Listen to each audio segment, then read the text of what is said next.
Good evening, everybody. Good evening. It's the 22nd of December. Can you believe it? We're getting so close. Santa's almost here. I'm very excited. And it's Christmas is almost coming, and I'm very excited about that. And I hope that you are very excited and that you are staying whole and comfortable and warm and however Christmas is going to be celebrated. I hope it's going to be joyful. Today, we're putting the next piece of our Advent calendar up, and it's Mary. That's right, because we are getting that close. We've got Mary going on right up here next to the manger. Yes, it's very exciting. I'm turning down my phone so that it doesn't annoy you. And you have an ornament for the tree. I do. Would you hold it up so people can see it? Yeah, it's beautiful Appalachian glass because we're telling a story from Appalachia today. That's right.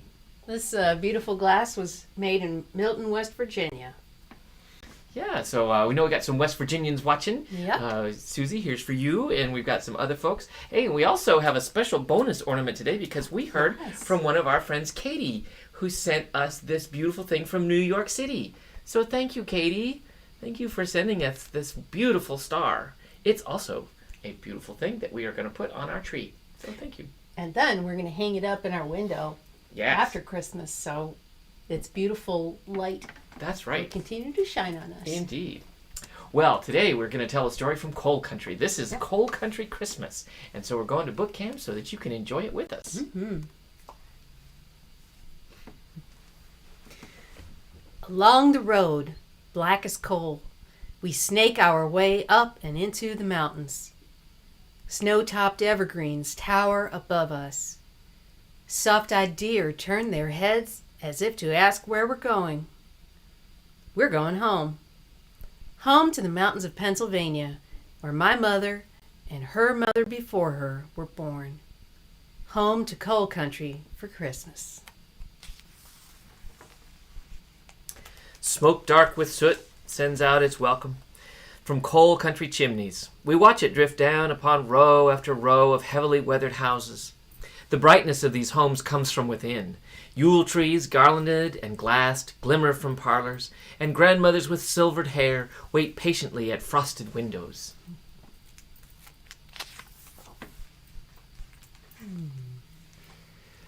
Soon I am swallowed up in grandmother arms. Home at last. Few things change in coal country. The old stove is still there, filled with hot, shimmering coals.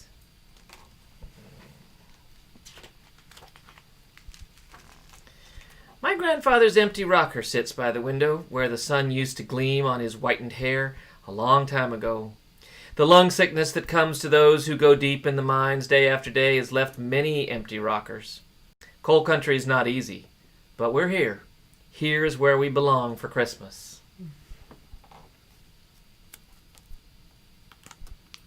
There's some of those men that work the mines.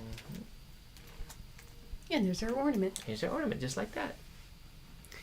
In the cool front parlor, the Yule tree gives off a warmth that reaches down deep inside me. Old family ornaments nestle comfortably among branches as if they hadn't spent the year tucked away in tight boxes, impatiently waiting. Behind me, the kitchen rings with motherly voices, teasing, scolding, and above all, laughing. Too soon the chatter dies down, and settling in begins.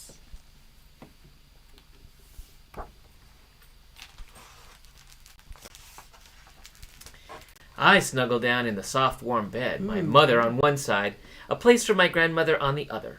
My grandmother laughs her soft laugh. She calls it the bed of the three Liz's, since we all share the same name. My grandmother, my mother, and me.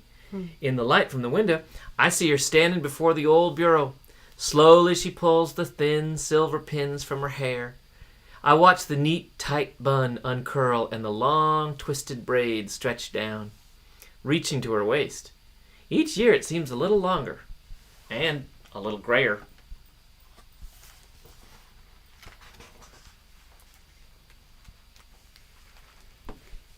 I watch her stop to open the window just a crack. When the coal stoves burn and mines run deep beneath houses, gas can travel on silent feet. But coal country families learn to live with coal gas, raising windows even in winter. The cold night air creeps across the room to find me. And if the silent snow steals down on us as we sleep, we are snug and safe together. Mm-hmm. Nothing sounds quite like coal being shoveled into a hungry stove or feels as shockingly cold as linoleum on bare feet. That's true. Especially on Christmas morning. We huddle together around the stove, sharing its warmth. At church, we sit close and enjoy the sweet feeling of being together. In crunchy snow, we walk home, my hand tucked inside my mother's pocket. My grandmother's legs move slowly, but we're in no hurry.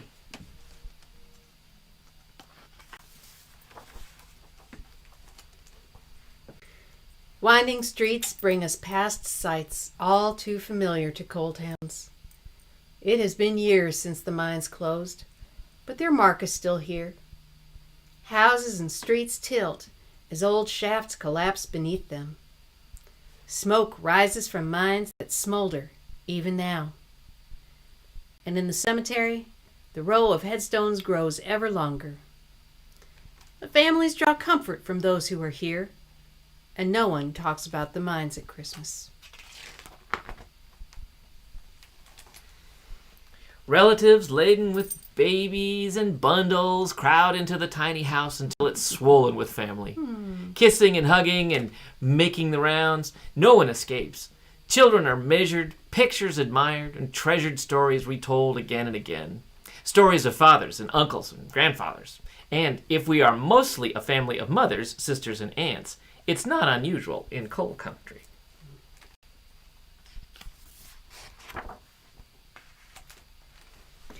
Using the ends of her apron, my grandmother swings back the heavy oven door where the sizzling turkey hides.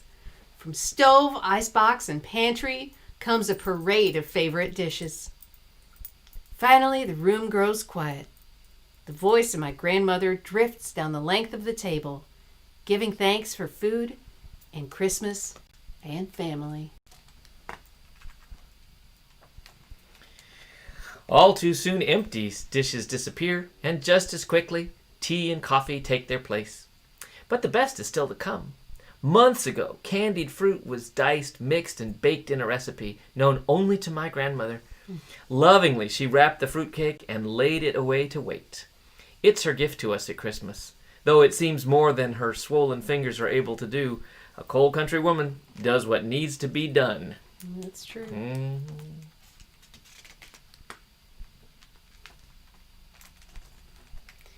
Warmed by laughter, hugs, and family, we snuggle back in bed once again.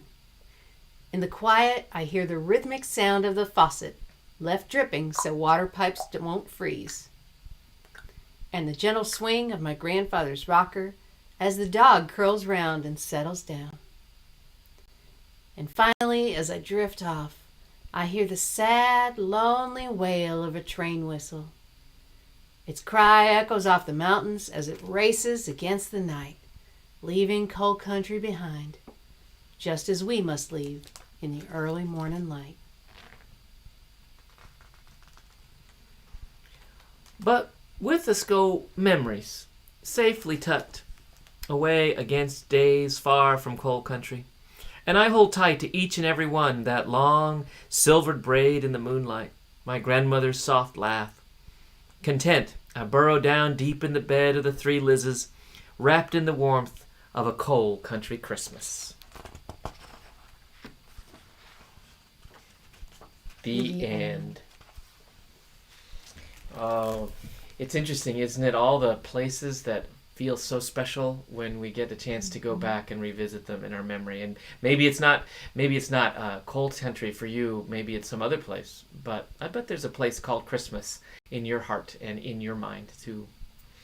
There's always a time and a place that just feels like it carries all those memories for us. Yep. It's funny, when I read this book the first time, my dad was living in the hills in Pennsylvania, and when I opened this a couple weeks ago, I thought, oh, that looks just like Zelian Opal. Yeah, well, there you go. Yeah. Well, Errol the Wonder Cat has come to sing us a good night song. Hope that you will join us as we do that. We've got just another couple nights of stories, 2 more tomorrow night, and we'll tell one on Christmas Eve too.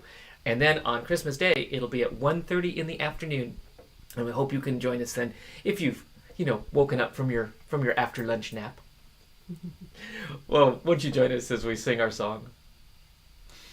Good night, beloved mine. Good night, sleep well, my dear. Good night, beloved mine. Good night, sleep well, my dear. May cherubim and seraphim watch over you and hover near. Good night, beloved mine. Good night, sleep well, my dear. Good night, all. We'll see you tomorrow. Don't let the kitty cats bite. Don't let the cats bite you. Bad cat.